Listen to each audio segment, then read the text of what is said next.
Sounds good.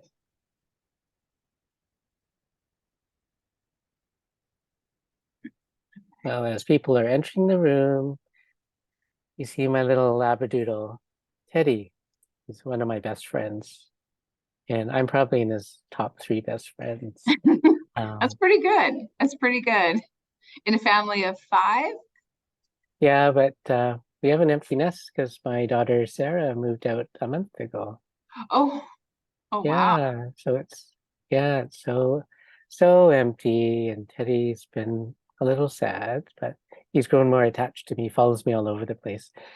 And that's why I'm doing the webinar from the office instead of doing it at home, so Teddy's not crying or barking. But his mummy, Sarah, I asked her to come and visit Teddy to make sure he has enough food and lights are on and he's comfortable. I'm sure he's having a good visit with his mummy, Sarah. Oh, good, good. Yeah. So now that everyone's here, thank you for joining us. I'm Leviticus Wong, family doctor in Burnaby for a long time, over 30 years. Actually, I could almost time being a doctor with how long I've been married. 1989. I got married to Sue-Ann the day after I graduated. Wow, you were busy finishing Mhm. school and planning a wedding. Yeah, but the priest still introduced us as Mr. and Mrs. Wong, Oh, which uh-oh. is okay because, yeah, doctor doesn't mean anything, and we know who's in charge. Anyway, There you go. You can tell you've been ah, married for that long. yeah. So yeah, being married a long time doesn't make me an expert on relationships. Just makes me an expert in being married to one person for a long time. Well, there you go. There is a Yeah. difference for sure. Yeah, and my wife has learned a lot too about getting along with me. So you've heard of trophy wives, but I think we should have a term of trophy husbands. So a wife that puts up with her husband for a long time gets a trophy.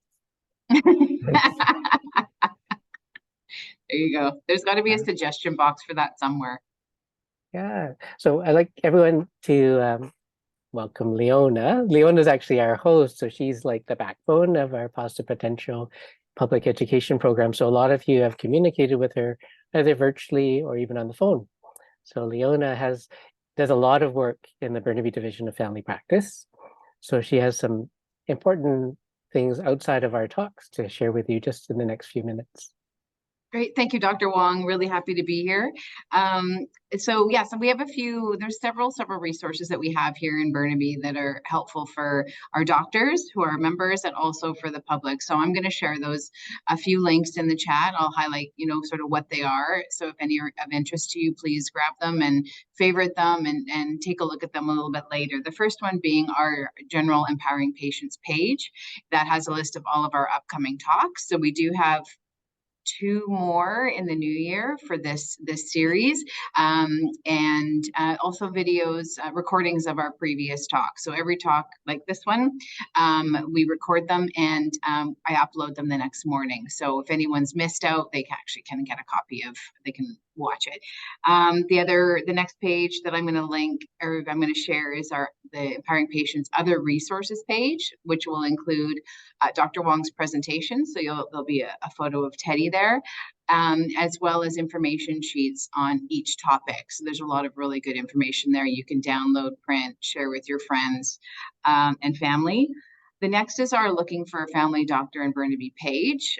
Burnaby Division is fortunate to have an attachment program, and we've been very active trying to attach as many patients as we can. The waiting list is long. I'll give you a little heads up, so you can check out that page. You can find out a bit about our program. And just over the summer, the province has transitioned to a province-wide wait list. So you're going to see the Burnaby Division page. You're going to link through, and then you're going to wind up on it's called Health Connect Registry page. So don't be shocked. That is correct.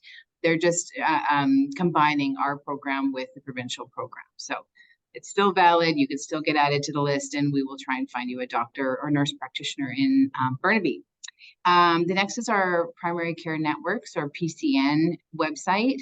PCN is essentially our division, the city, the health authority have worked collaboratively for the past 3 or 4 years to bring new programs and services to the Burnaby community. And that website highlights all that work. So from their supports for seniors, there's supports for child and youth, there's support, financial support, there's many things that are available that might be of interest to you or somebody you know. So please check those out.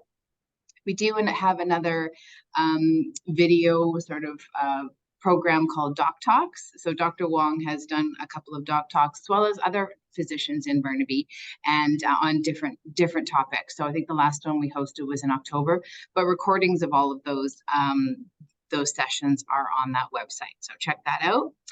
Almost done. The next one is our monthly, it's called The Checkup. It's a health and wellness newsletter. So it highlights some of the new things going on in PCN, but also what's going on in the province, whether it relates to COVID, whether it's just general health and wellness news. So we have a team that vets the information and shares that information in that newsletter. It is by subscription. So if you want to check out the November issue, I'm just working on the December issue now. It'll go out Monday or Tuesday.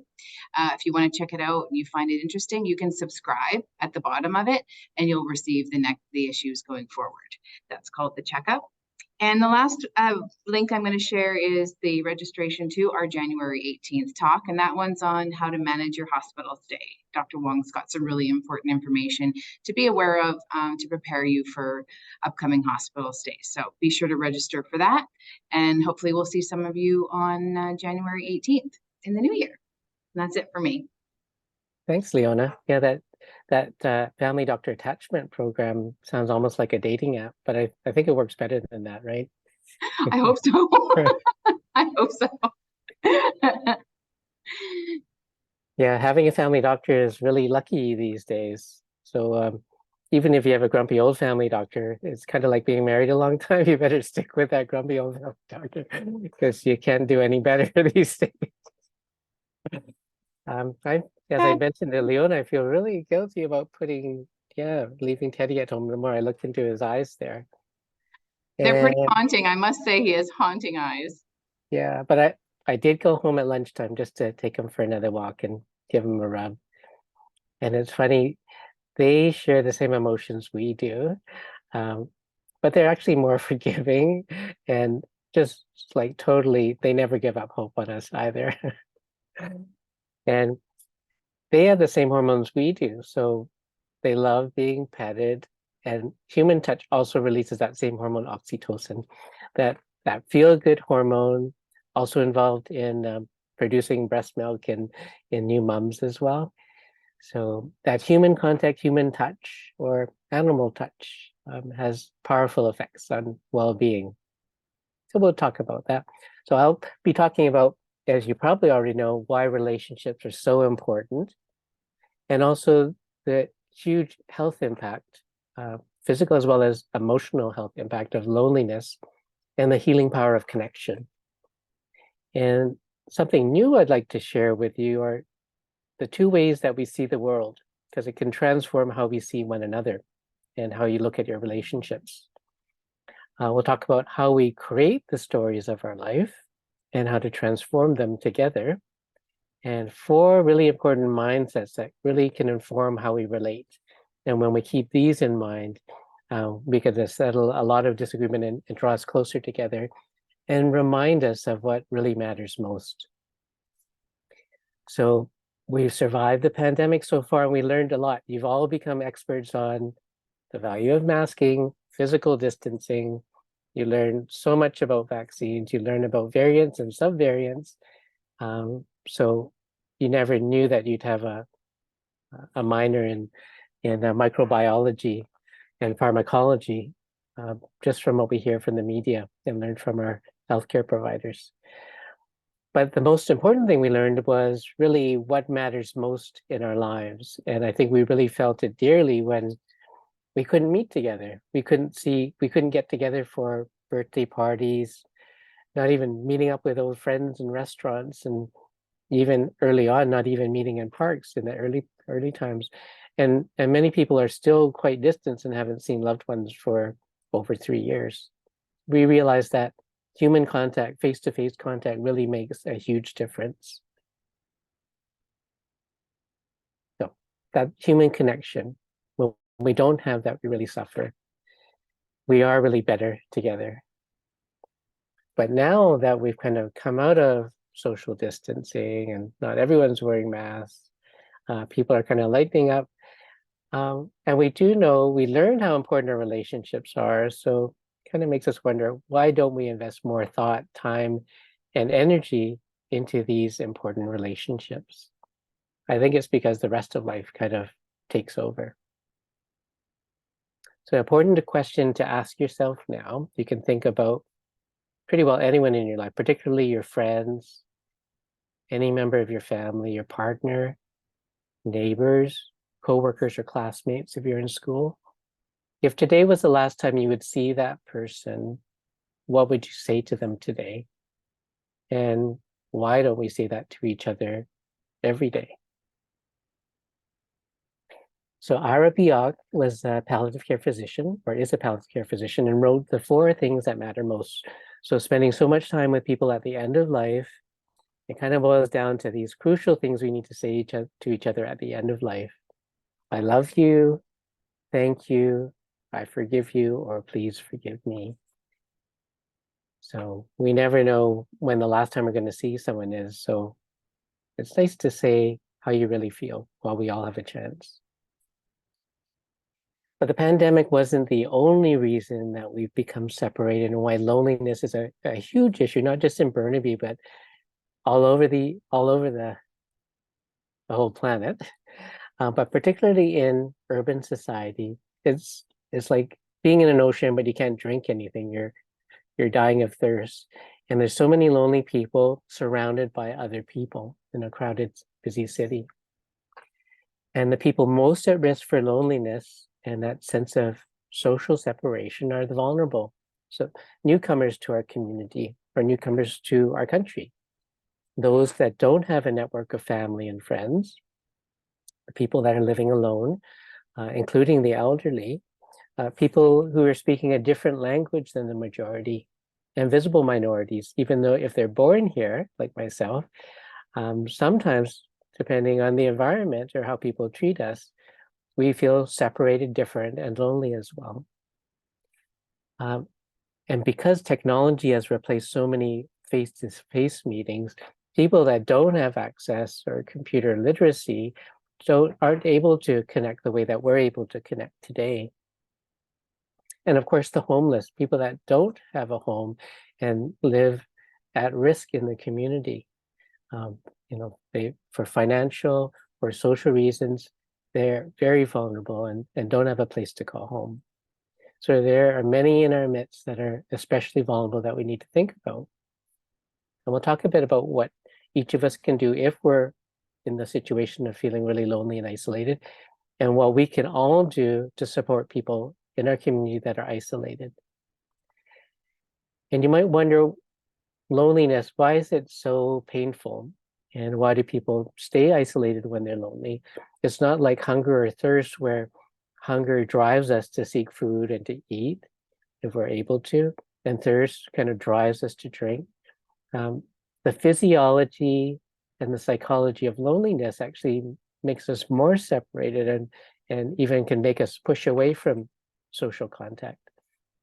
And it's all to do with evolution, because early humans, if we were separated from our family or from the protection of the tribe, it was dangerous. If we're lost in the woods, it's dangerous. And that turns on the physiology of our stress hormones. We're looking for danger around us. And we're kind of suspicious of strange or other people because they can do us harm. At least that was in the past. So we're shifted into that flight or fight mode. We become hypervigilant, looking for danger. And anything is a potential danger, even contact with other people. And we even see human contact that can be benign or neutral as a threat. And this compels those who are really deeply lonely to disconnect further and have less contact with other people, even when we try to welcome them. That's something important to keep in mind if you're trying to reach out to an elderly neighbor that needs some help. that initially they may push away or shy away because of that sense of danger. And the opposite, human connection, is what we call one of the key social determinants of health. Long-term loneliness is as dangerous to your health as smoking 15 cigarettes a day. It increases our risk for depression, anxiety, coronary artery disease or heart disease, and premature death. But social connection reduces these risks.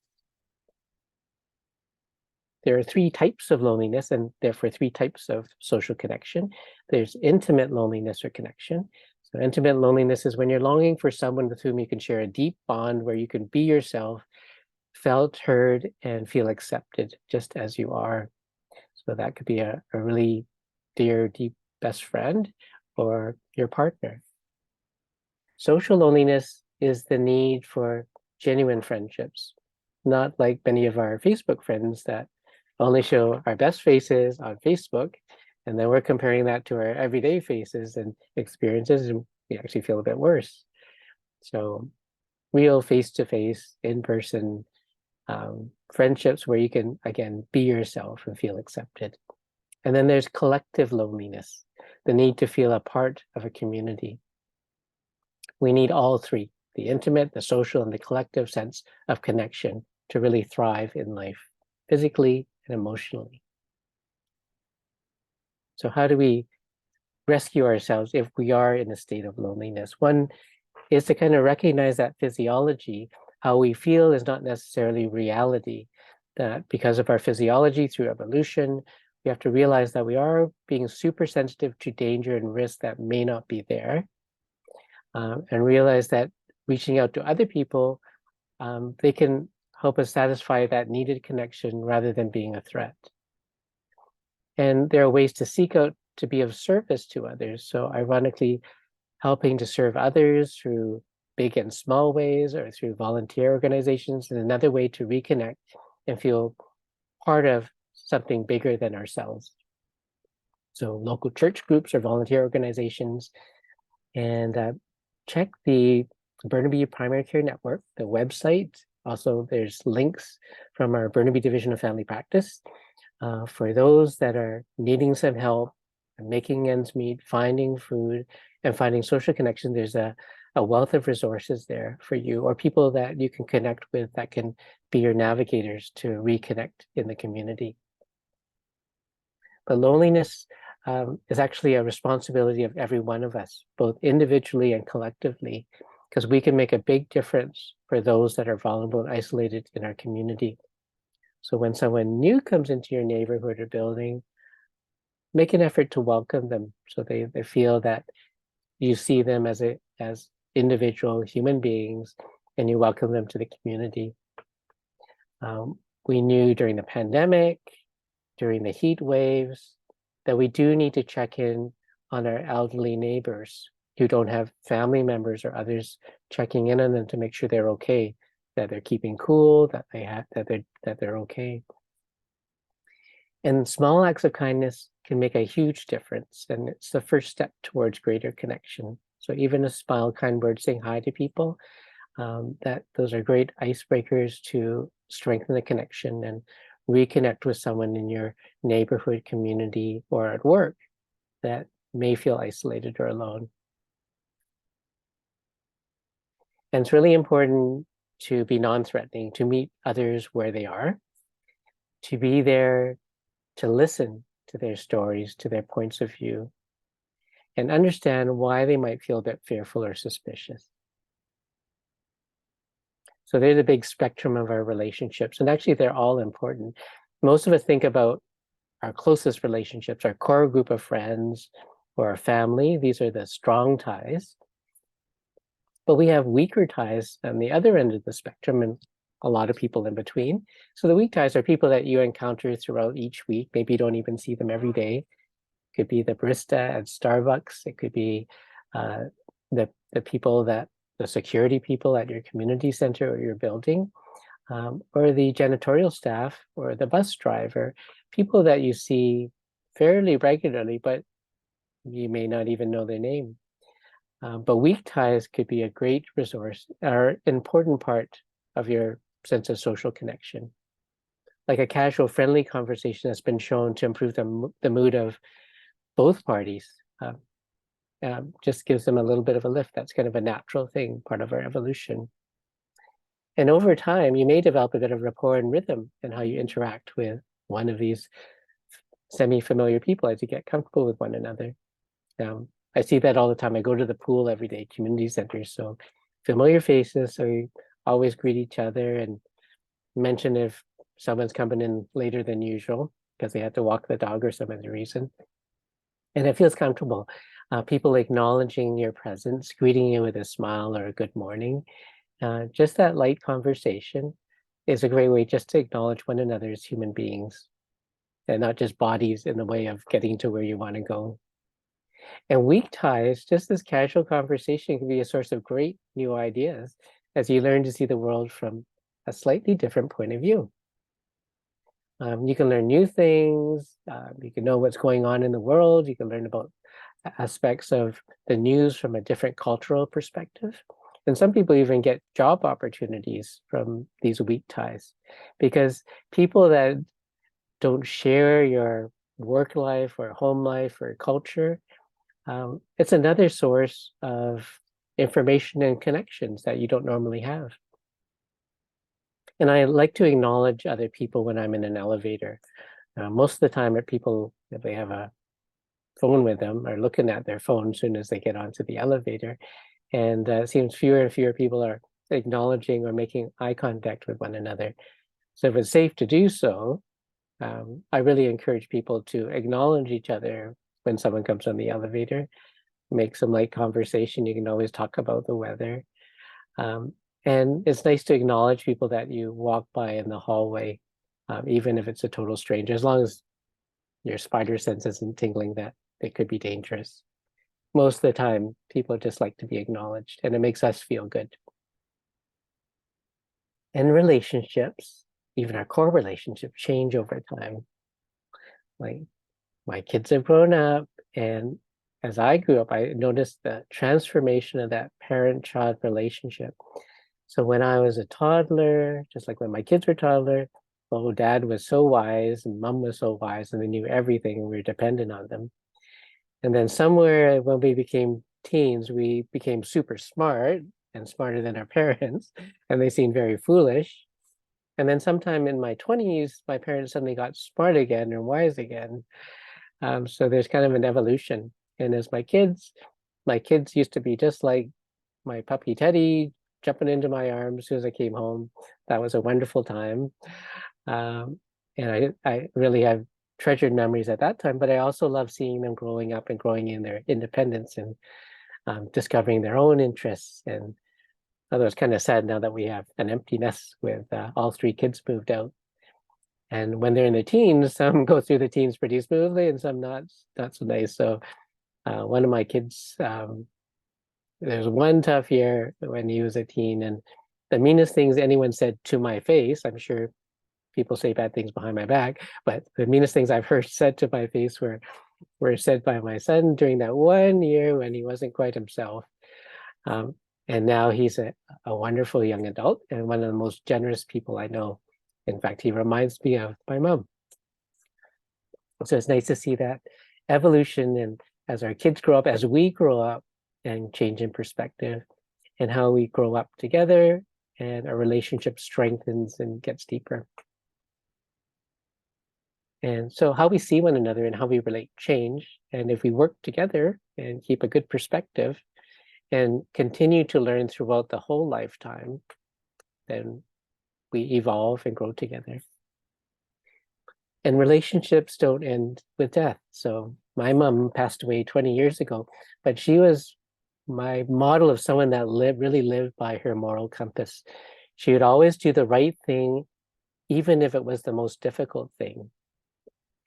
So a lot of people run back to the store if they get shortchanged, but she would walk a mile to go back to the grocery store to return a bit of change when she realized the cashier would give her back too much money, or if something was incorrectly marked down, she would go back to make sure she paid the extra. Kind of the opposite of what most people would do. And she was someone that always cared about other people from their perspective. So her circle of caring kind of expanded beyond her immediate family to neighbors, friends, to the church group, to the community center, and really to anyone that needed help, she was there. So she had kind of unlimited love. And it just seems like yesterday, although she's been gone 20 years, that a lot of the things, the most important things she said to me that made me feel cared for, accepted, and loved, I could see her and remember those words and her saying it just as if it was yesterday. So anytime in my life, in adulthood, if I was feeling lonely or down or dejected, I would remember how I felt in her presence, and it would remind me about that love that doesn't die, that it's in me to give to others that I can touch. All of you, my family, my neighbors, my coworkers, all of my patients. We're all part of this endless cycle of love. Just like the water cycle, that we take in water from many sources, but it's not ours to keep. We pass it on through the water cycle. And we've had plenty of that with rain in the last couple of days. But we're also part of this love cycle, that we benefit from love, great and small, big and huge acts of kindness throughout our lifetime. So I think the purpose of life is to receive that love and experience it, learn that each of us is worthy of being loved, and allow that love to come from us and express that to one another, to any human being or living being that we can touch. So you also have a relationship to yourself. I don't know if any of you had frenemies, but it's pretty common when our kids are in school, especially girls. A friend that hangs out with you, is in your group, does the same things, but behind your back, she's putting you down. In your face, she's putting you down, and kind of ignores your needs and isn't looking out for you, although she's posing as a friend or he's posing as a friend. But a lot of us kind of carry within us an inner frenemy. So that's all that negative self-talk that we accumulate. It could be things we heard in childhood or other times in our life, where we put ourselves down, and it kind of holds us back. And it could be part of the story that we tell ourselves. And it's kind of the opposite of self-love. So that inner frenemy might be saying negative things like, I'm not good enough, I don't deserve to be loved, or I shouldn't even try. So how do you silence that inner frenemy? Channel your best friend. So when I think about a best friend, like my friend Stan that I've known since grade 9, he is someone, and it's mutual, that we see the best in one another. When we make mistakes, we call each other out on it, but we encourage one another to be our best selves. And we can pick up anywhere, and we can start off feeling accepted, feeling safe, feeling at home. And I remind him, and he reminds me of our strengths and successes during the difficult times in life. And a best friend reconnects you with your deepest values and encourages you to be your best self. So when you're feeling low or hearing that talk from that inner frenemy, imagine what you would say to your best friend, or what your best friend would say to you. So you can fill in the blank. Who are we thinking about? You can't live with them. You can't live without them. I'm glad you didn't say men or women. It's humans, as Mr. Spock would say. So, conflict is a part of connecting with one another. So we'll talk about some of the keys to a healthy relationship. A lot of it is our attitude and perspective, and our willingness to learn from one another. So there's a concept in psychology called naive realism that we all have. We have this naive belief that what we believe and see is what really is. That's reality. And we really hold tight to our beliefs about what's real. And we forget that what we see is just our mental model, a representation of what we're perceiving through our senses that could be obscured by poor vision. You can imagine the early sailors who were nearsighted, and they saw these manatees frolicking on the rocks, but because they couldn't see properly, they imagined to be mermaids, and they were convinced that they were seeing mermaids, and the whole myths of mermaids, and then of course the Little Mermaid in the movies, and little girls that are imagining that they're mermaids too. All out of that illusion, believing what we see is what there really is. We construct reality in our minds, and there's only an approximation. And the more we see and the more we learn, we can fill out what we're missing in our construction of perceived reality. So we all create these personal mental models of how the world works, who we are, and what really is out there. And it could really affect how we relate to one another. So each of us carries this unique mental model that's different from even other people in your family or even from your friends. We use that to make sense of the world. And if we're open-minded and continually learning with that growth mindset, we progressively revise and expand our mental models as we walk through life. That's why I'm always changing my presentations, because I'm learning more, trying to learn the latest, learn from my patients and from life experience, and try to expand how I understand different problems or issues. So to do this while creating accurate mental models, we need more experiences, and we need diverse ideas and points of view. And we usually get that from connecting with other people, connecting and listening. So there's a part of our brain, one way of thinking, that left brain, that is our judging and comparing mind. So it's a great one for doing work, for studying, performing well in school. And it's a general way how we relate to one another is through that comparing conceptual mind. But it happens a lot subconsciously. And we create a story that, if unexamined and underdeveloped and not changing, can constrain or limit what we see and who we are.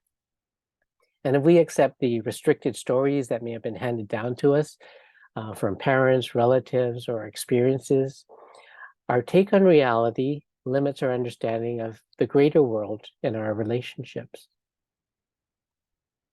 There's also areas of the brain networks we call the default mode network. So when you are not really focused on any task and not being particularly mindful, we start daydreaming. And that daydream mode kind of creates this fictional story of ourselves. So it's kind of that, it's what you would tell a psychologist if you're there dealing with some issue. You'd have this life story about the relationship that you're having issues with, or you'll talk about your emotional life story from childhood. And it seems to be a cause and effect model, but it's only a particular take of a story.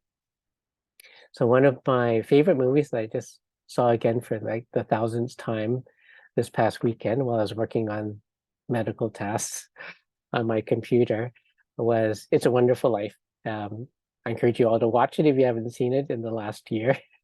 Jimmy Stewart plays George Bailey. So he's a person that pretty much sacrifices his life dreams since childhood of traveling around the world to look after other people's needs, to keep the building and loan business of his family working to support the poor people in his community so that they wouldn't fall into poverty or controlled by the mean old miser that was trying to run the town. But then when he runs into financial difficulty due to an error done by his elderly Uncle Billy, he gets really desperate. He gets really angry and upset. He gets really irritated by his family, shouts at his kids, shouts at the daughter's teacher on the telephone, ends up getting into a fight when the husband of the teacher finds out who he is and socks him in the face. And he ends up on a bridge and wishing that he was never born. He's visited by an angel, Clarence, who grants him his wish of seeing what the world is like if he wasn't born. And he realizes that his life, although it was not his dream life, really was a wonderful life and what he could do for other people. And realize when he goes to an imagined present where he hadn't been there to help all these people, all the people that he loved weren't there, or they were doing very poorly. And the whole town was a nightmare compared to the town he was living in. And then he realized he actually did have a wonderful life, even though he didn't have a lot of money. he had a wealth of friends that came through and helped him through that crisis. So he was able to review and transform his life story and to be even happier, even though nothing really changed. So if we're conscious of how we're telling our stories, it could be a great healing exercise. So that default mode network in our brain and that cognitive part of our brain that's thinking in concepts and black and white and categories become absorbed in creating this story of the smaller self, the kind of self you would introduce on a Zoom meeting when they're doing introductions. It's just a small version of yourself that we kind of create and really believe in, a separate self. You kind of fall into a trance or a mental model or mindset that's quite restricting.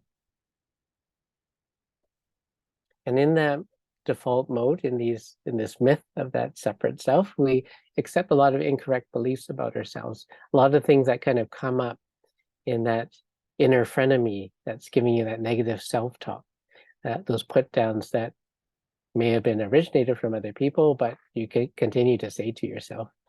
And they really shape our worldview and how we tell our personal story. This is a great book that came out last year. It tells us what really happens in mindfulness, which is the opposite of daydreaming and the opposite of being kind of stuck in that judging, comparing way of thinking. So the author talks about cognitive subsystems. So two ways of knowing. So one is that conceptual left brain that just conceptualizes, judges, labels everything, sees ourselves as separate. It's us versus them, or me versus you. And it's the part that comes up with a lot of negative self-talk. It generates a lot of anxious thinking and depressive thinking and angry thinking. And we can get really stuck in that side of thinking about ourselves. And the other way of knowing is related more to the right side of the brain, and that's more in tune with our connection to one another and being mindful and connected in the present moment and in our bodies as well. And it's the part that helps us feel and recognize that we're part of a greater whole, not just our families and our community, and not just the whole human race, but all of life and the planet. So those two ways of Teasdale and Barnard's interacting cognitive subsystems is that conceptual knowing, the world of ideas we associate with the left cerebral hemisphere, left half of the brain, with the holistic intuitive side of the right brain. And it's that holistic intuitive perspective that is developed through mindfulness. So this was a great book, Whole Brain Living. Jill Bolte Taylor, you may have heard about her original book about 20 years ago, about her experience with having a stroke that actually wiped out temporarily, took offline that judging left side of her brain. So she is a neuroscientist, and she wrote about her experience in Stroke of Insight. She had a stroke, and she was only seeing the world and herself from that holistic right brain perspective. And she had a wonderful time, even though she was aware of what was happening in her body at that time. She didn't have that judging, comparing, worrying mind activated at that time. So obviously she recovered and was able to function and work again. And her second book that came out a couple of years was Whole Brain Living, talking about the kind of personality or character we have, that who we are is perceived differently between the left and right brains. So we need both sides of our brain to survive and thrive in the world, not just to kind of use both sides of our body. But that left hemisphere comes from the perspective of that individual separate self. It helps us keep safe in the world, looks for danger, and keeps us close to security. And that right hemisphere has helped the human race to survive because it recognizes our interdependence with one another, our connection with all of life and our environment. So we need both.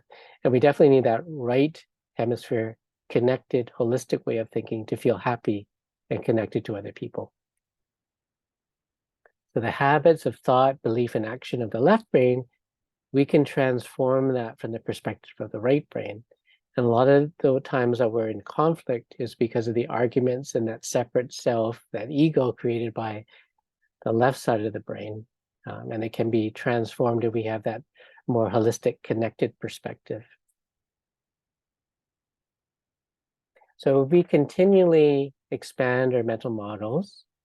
We could be like scientists, always testing, revising our theories to take in new information, awakening a little bit further, expanding our worldviews, accepting more the ideas of other people, and broadening and deepening our conscious awareness.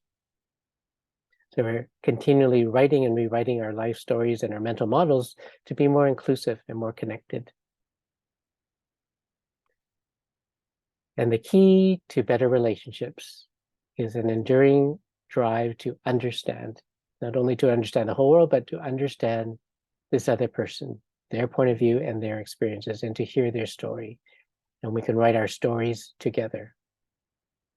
And we have to recognize that every person carries their own unique story and understanding of the situation. We normally don't share those deeper stories. And so everyone's reaction can be explained. It's not always justified or right, but everyone is able to justify and believes they're doing the right thing from their perspective, from their life story and how they see the world.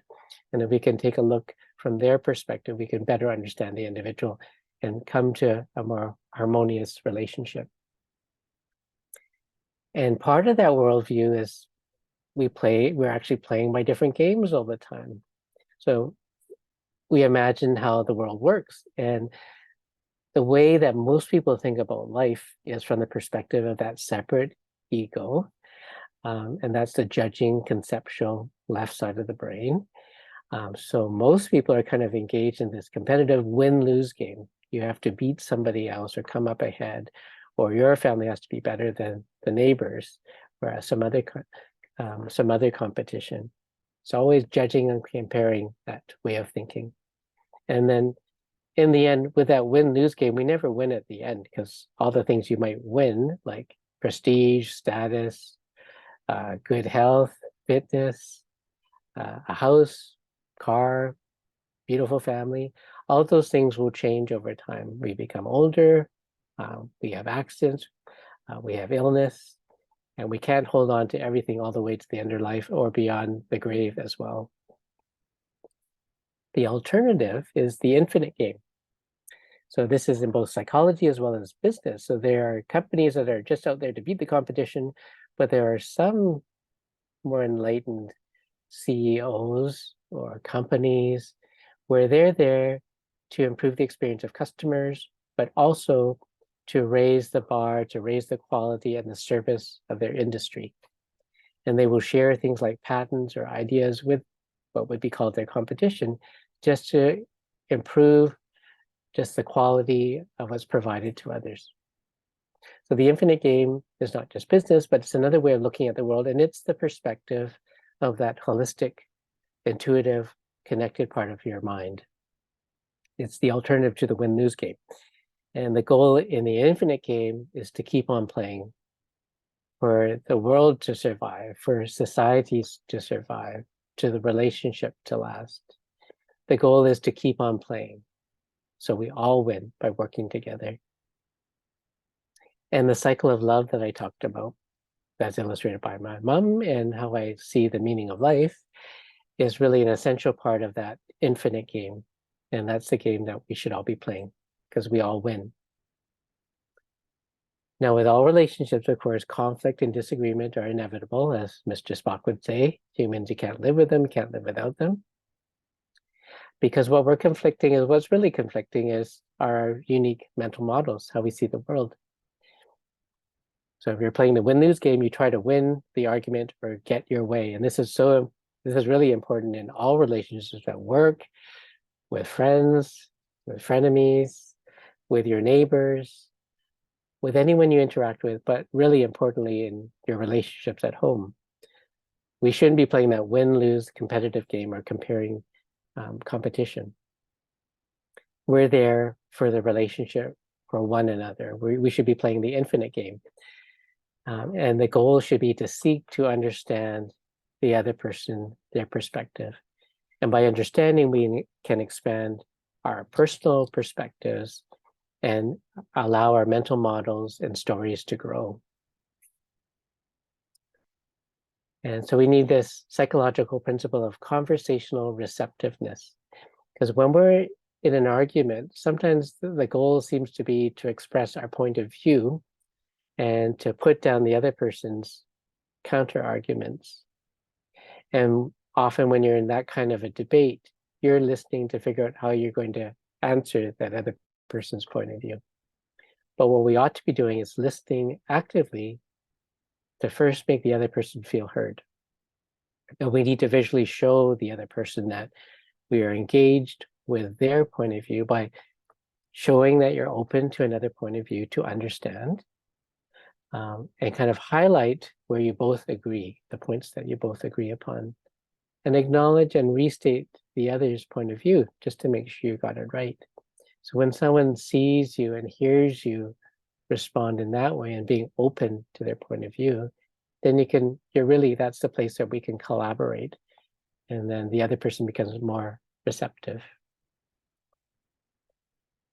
We also have to recognize the thinking traps that every one of us falls into. This is part of the hardware and software that we have in our brains, that we take these mental shortcuts and it kind of creates errors in how we actually perceive reality, and has a big role in depression, anxiety, but also how we relate to the important people in our lives.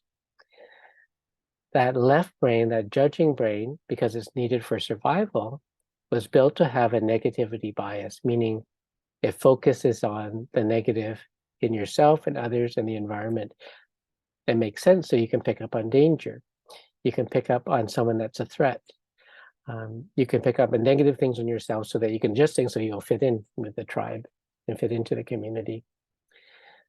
So it's been said that our brains are Velcro to the negative and Teflon to the positive. So we see positive things, but we don't acknowledge them as easily as we perceive and hold on to negative ideas.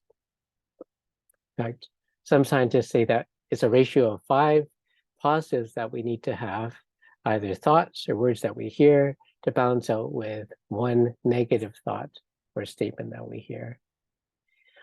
And that's really important in your relationships at home. So if you're a parent and you're telling your kids to do something, or telling your spouse to do something, or criticizing them, you have to come up with 5 positives just to come out as neutral. Otherwise, they think you're complaining all the time, and then start seeing your relationship as negative and something for them to avoid.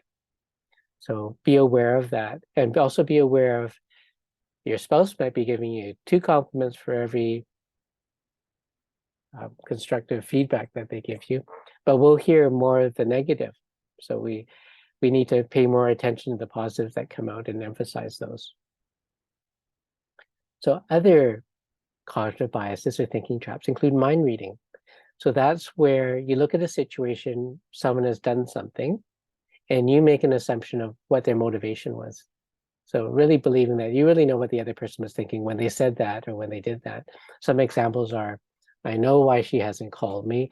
I know why my friend is ignoring my text.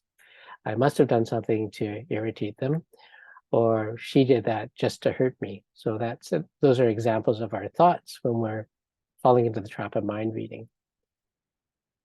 So you can counter that by coming out with a different perspective. Maybe I should give others the benefit of the doubt. Maybe I should check things out to see if that really is a factor, find out, why she didn't call or answer. Overgeneralizing is taking one example and making broad assumptions based on the facts on hand. Like, you can't trust anyone, they're all the same, or saying you always do this. No one always does everything the same way. But sometimes we overgeneralize and just see in black and white terms. So ways to counter overgeneralizing examples include recognize that other people are individuals just like me, and that one rotten banana doesn't make the whole bunch bad. Polarizing can be all or nothing thinking, black or white thinking, or good or bad thinking. And we know that all of us are kind of a mixture of positive and negative attributes. No one is all bad or all good. But sometimes we can say things like there's nothing positive in our relationship, or we have nothing in common. And obviously, those statements can never be true. So you can counter polarization with thoughts like, actually, I can always count on her to be there and look after the details I take for granted. We always take each other for granted. And we actually share important core values. So looking at your points of agreement. Personalizing means taking something that wasn't meant to be a personal attack, but making it personal. For example, thinking, he did that deliberately just to hurt me. And to counter that, you might think, maybe he's having a bad day or had something on his mind. I should just let that go. Or you can check it out. Catastrophizing really begets a lot of anxiety. So believing the worst case scenario is actually going to happen, that you're going to get COVID, that you're going to end up in the hospital, that you're going to die, and then your kids will be fatherless or motherless, and then they'll split up or they'll get adopted and then they'll get abused. So you can go down the line of the worst things that can possibly happen. An example might be my boss probably thinks I'm useless and she's going to fire me. But you can counter catastrophizing by checking out with reality, thinking maybe my boss understands that I'm still learning. Maybe I should ask for some feedback instead of just imagining that I'm failing or that I'm going to be fired. And akin to the negativity bias, we tend to disqualify the positive. We downplay the positive aspects of the situation and minimize the good. And we do that when we're seeing our intimate others and our friends and our coworkers. And we might think we used to have fun together, but now we just tolerate each other. Like this relationship is, at the end. But when you think about it, actually, I really enjoyed our quiet day together, shopping and running errands, and we had some nice conversations and not even an argument. So an acronym that's really useful, it actually came out with social media. So before you send that text or before you make that statement to someone else, or when think you're falling into one of these thinking traps, use the acronym THINK. So T, is this thought, or what I'm about to say, is it true? H, is it helpful? Is this thought helpful to me or my situation, or helpful to the other person if it's something I'm going to say or message? Is what I'm thinking or what I'm about to say, is that inspiring me to positive action?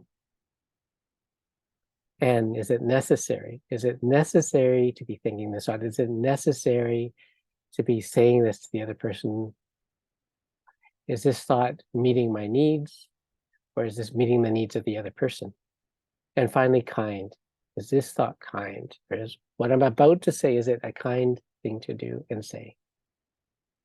So a really useful acronym with our own thoughts. So when you notice your thoughts are kind of triggering an emotion like irritation and resentment, or sadness or depression, or anxiety and stress, run by the THINK acronym. See if you can kind of recognize some of those thinking traps. We can catch ourselves with that if we're mindful. And one way to kind of get at the alternative ways of getting out of these cognitive thinking traps is to imagine what you would tell a best friend who was thinking or feeling this way, or in this situation, or what your best friend would tell you. Now, finally, 4 mindsets that come from that holistic way of thinking that can really save our relationships. So they actually remind me of the 4 themes of Advent. So at this time of the year, sadly, my mother-in-law, Hyacinth, passed away last September. So this will be our second Christmas without her. But she had this wonderful tradition that she pretty well forced us all to do year after year. We would have 4 huge family dinners the 4 weeks before Christmas to observe each Sunday in Advent. And each Sunday in Advent would be a theme of hope, peace, love, or joy. Very similar to these great virtues and themes and mindsets of all the great religions. I studied some religious studies, world religions, when I was an undergrad before medical school, one of my electives. And we learned pretty early on that all the great religions agree on a deeper spiritual, esoteric level. Pretty well how that right side of the brain, the holistic connected way of thinking how we relate. And then all these religions form denominations and argue on that more comparing, contrasting, judging, conceptual way of thinking. So it's a good way to think about your deeper beliefs and which way you're thinking about reality in your spiritual life and social life. So these 4 mindsets are called the 4 divine abodes in mindfulness thought. So it's useful to kind of nurture those every day and see how it connects you with other people. So joy is that sense of flow. So imagine yourself the last time you were doing something you thoroughly enjoyed, whether that's in the company of young children or holding a baby or playing your favorite sport. For me, it could be swimming or skiing, where I'm so involved in the experience that I just forget about myself and just recognize I have a smile on my face. Or if, like at lunchtime, when I was taking my puppy Teddy for a walk and just being present for him, and I just find myself just smiling and not even thinking about it, just knowing that this is what joy is about, feeling connected and in the flow of reality as it's unfolding in the present moment. So we're really fully alive and experience life either through this connection with our environment or our experiences, and particularly with other people. So like you do this little exercise, because this kind of exercise you could practice every day, like a meditation on joy. So you can close your eyes and imagine, bring to mind scenes from your memories that evoke a selfless, timeless sense of joy, those moments where time stands still or just simply flows, where your abilities match the challenge at hand, where you're communing or connecting with nature, or when you're at play with a child, or sharing a good laugh with old friends, where you're a place in nature where you experience deep sense of awe, and when you're having moments just being in the presence of another living being, whether that's a puppy or a cat or a squirrel in the park or another human being. So imagine that joy of just feeling alive and connected and knowing you're part of this greater whole, and know that's a natural way of existing and being in the world that all creatures naturally experience, but our thinking minds kind of separate and intellectualize our experience of reality. Okay, you can open your eyes and know that you can strengthen and evoke those experiences of joy, and remembering those times that happen every day and can happen throughout the day where we're feeling totally connected in the present moment, connected with others in the world. The second mind state and mindset is equanimity or peace. So in this case, you can close your eyes and imagine yourself in your personal sanctuary of peace. So it could be real or imagined, or a vacation spot you've been to. So imagine yourself there and hear the sounds that bring you that sense of peace. They could be the sounds of nature, perhaps waves washing upon the shore, or leaves rustling in the wind, water trickling over rocks in a stream, or it could be the serene music of Bach or Pachelbel. So really hear those sounds that bring you a sense of peace and calm, and feel the sensations that soothe the body and mind, heat or warmth, or a gentle breeze. And you can inhale the scents that calm your mind, and feel yourself in the presence of a person or being, real or imagined, who invokes that timeless sense of peace, that total acceptance of all that is and who you are at this moment. Not trying to change anything, we're just fully accepting and embracing it.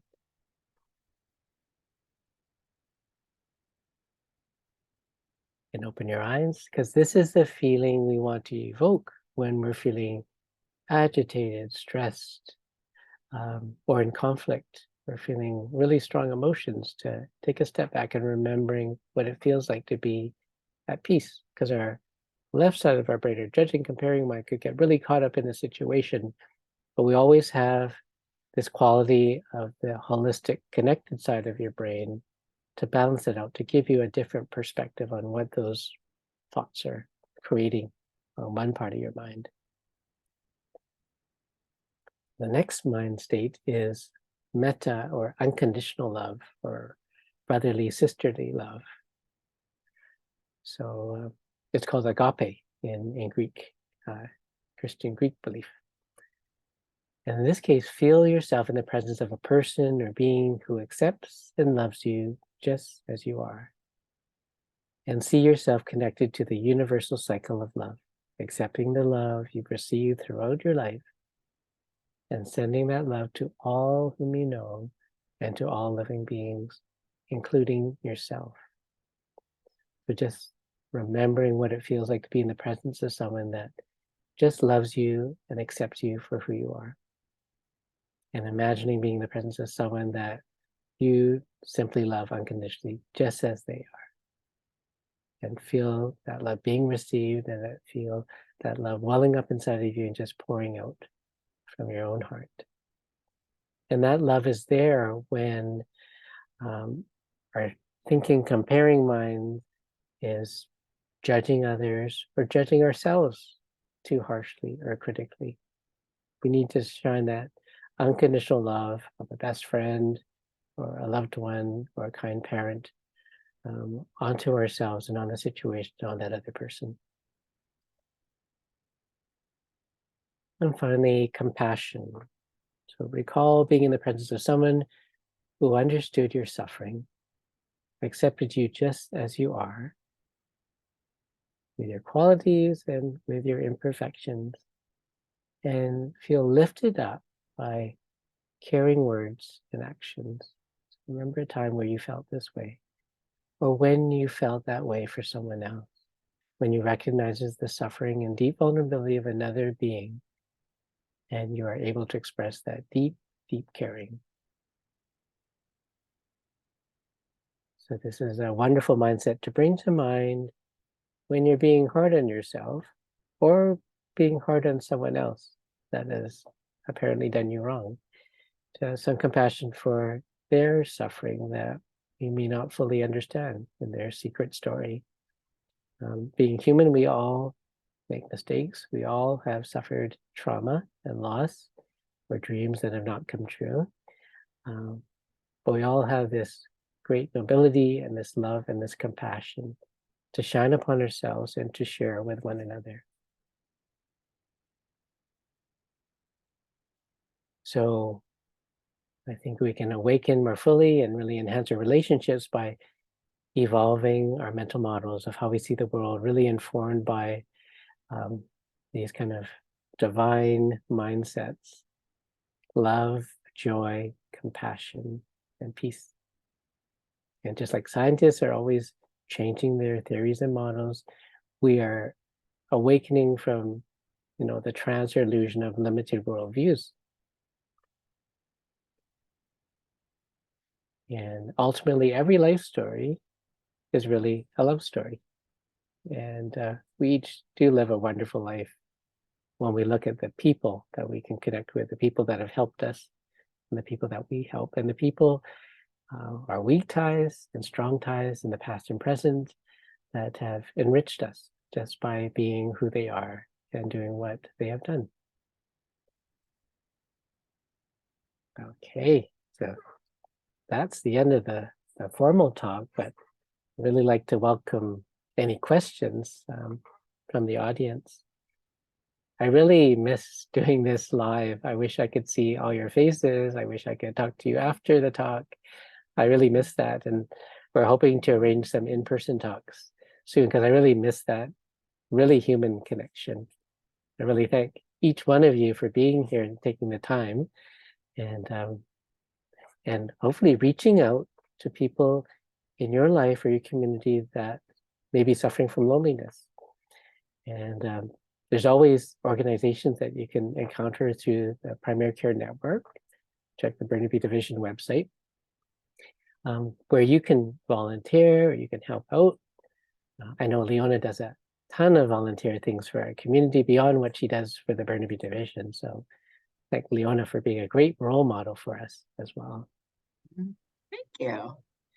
Dr. Wong, I just want to interject that you wrote a really wonderful article in the Burnaby Now this week. So I'm going to pop the link to that in the chat as well, because I think I actually shared it with our staff and I got some really good feedback and good reminders for folks. So I'm going to pop that into the chat right now. Oh, thanks. Thankfully, my wife never watches my webinars, because that article I talk about the funny side of our Advent dinners. So my mother-in-law, Hyacinth, would always force us to sing a Christmas carol at the end. And I hope no relatives are watching. But half my in-laws are tone deaf, so it would sound really bad. And those that weren't tone deaf realized how bad it was. And before we could actually finish a few verses, everyone's kind of laughing because it sounds so bad.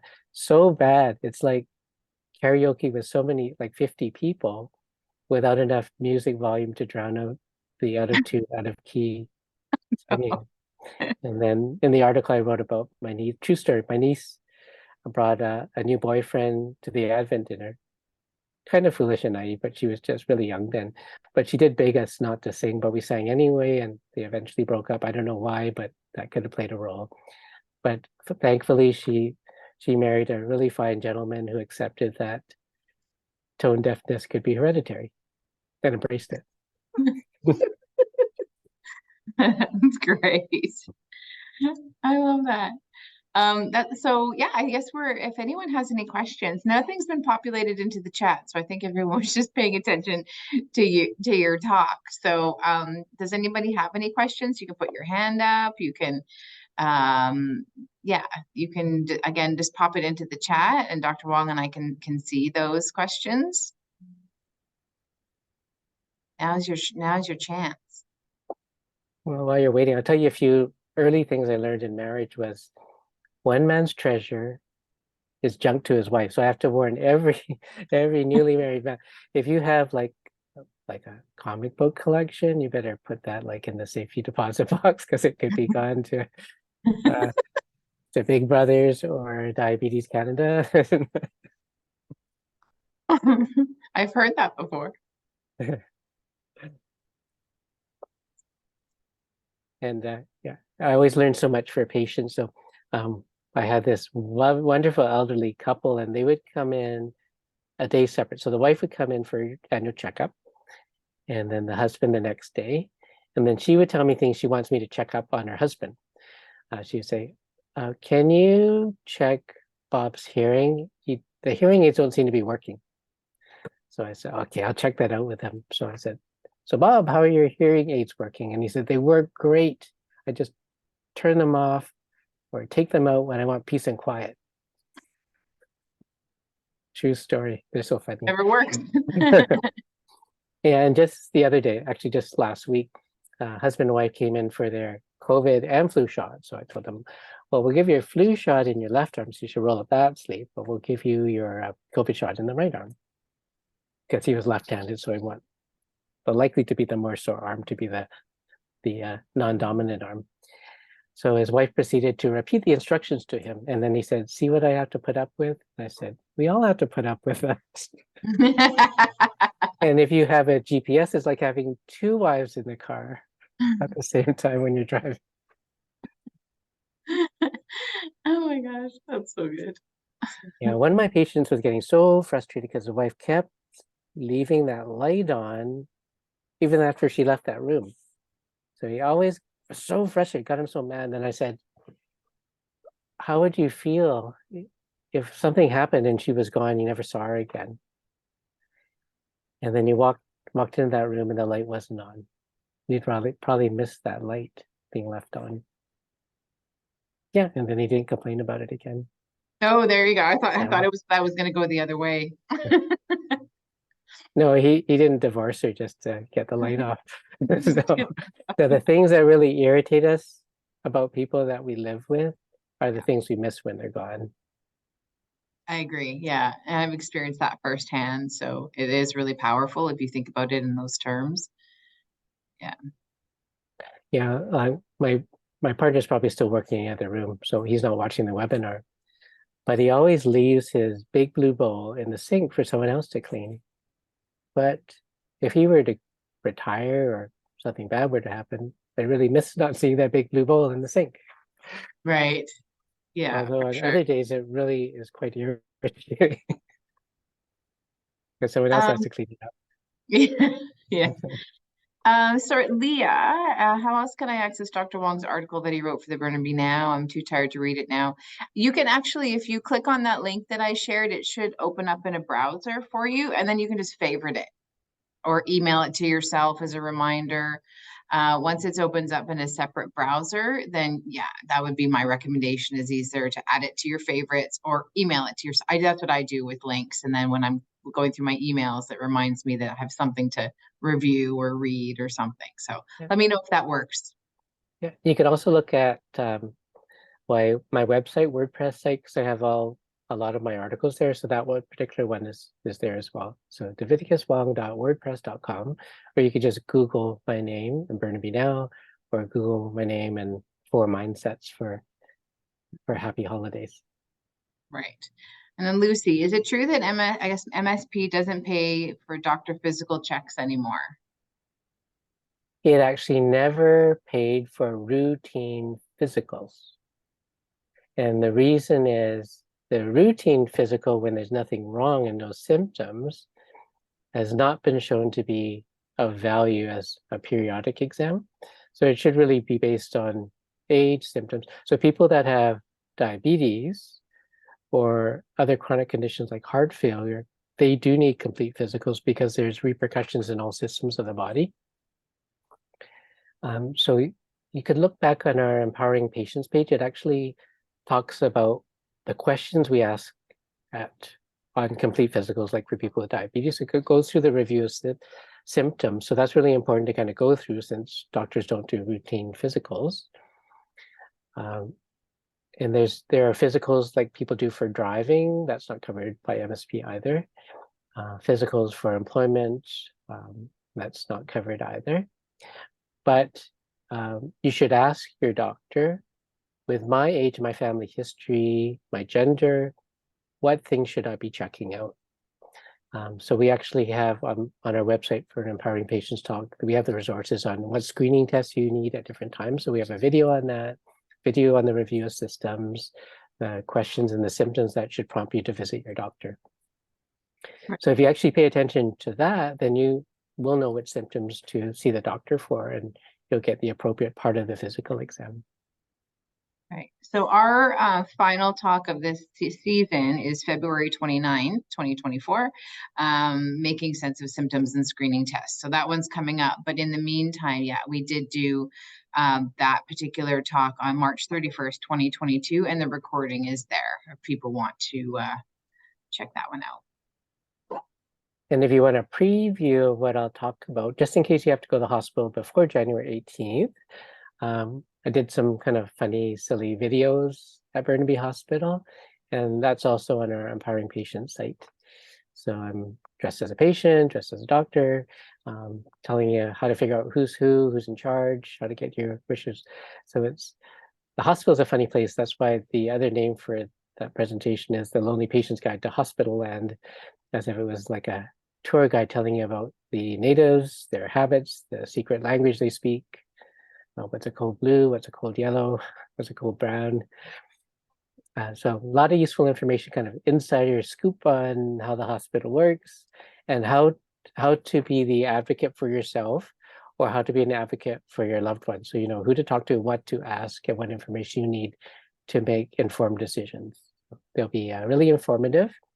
Hope you don't need to use that information, but it's actually really transferable to your interactions with any healthcare provider in any setting. Great. I think that's it for any questions. I'm just working with folks on making sure they have access to your article. And yeah, I think that about covers it. Well, thank you for spending time with me, and I wish every one of you a wonderful holiday season. the best Christmas present. If you don't have money to buy a Christmas present, the best thing to give is love, to express your love to the people in your life. And that's with gratitude, thanking them for what they've done for you or just being part of your life. That really makes a big difference. And that makes life worth living. And it's our connections. And just spending time together and listening to one another and sharing our stories and knowing that we're creating our stories together. And just being really open and realizing we don't know how much time we have with anyone in our life.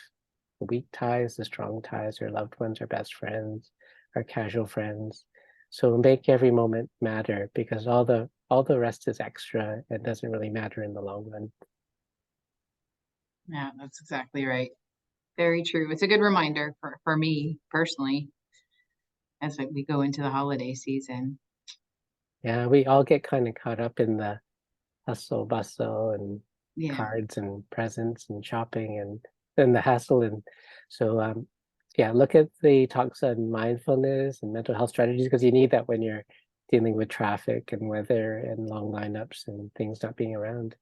So a little equanimity Absolutely. is good, and do some small talk with the people in the lineup so you can suffer together and Yeah, have a good time anyway. that really helps. That actually really Yeah, helps. Yeah. Met yeah, a or lot of just fun people at the airport. I just was on my little trip and it just passed the time, just chatting with strangers and hearing about where they're going and what they're doing. And yeah, it was nice. It was really nice. yeah, you could start singing Santa Claus is coming to town, just like an elf. Yeah, that's right. On my agenda for the weekend. Yeah, let's kind of start group singing impromptu the next time you're in a lineup at the mall. Yeah, excellent. Well, I think that's it. We've got some lovely thank yous in the chat, so thank you for those. And when we hit end on this webinar, there's going to be a screen that pops up, and that's just a short evaluation. I believe it's 8 questions, and it's just giving us an idea of what you thought of the talk. So if you can take a couple of seconds to fill that out for us, it's really meaningful. I always make sure Dr. Wong sees the feedback. We use the feedback for planning and that type of thing. So that's it for me. Thank you, Leona, and thanks for all of you to share the evening with me. I hope to see you all in person soon. Yes, let's try for the new year. Okay, great. Thank you, Leona. Thank you. Good night, everyone. Good night. Bye.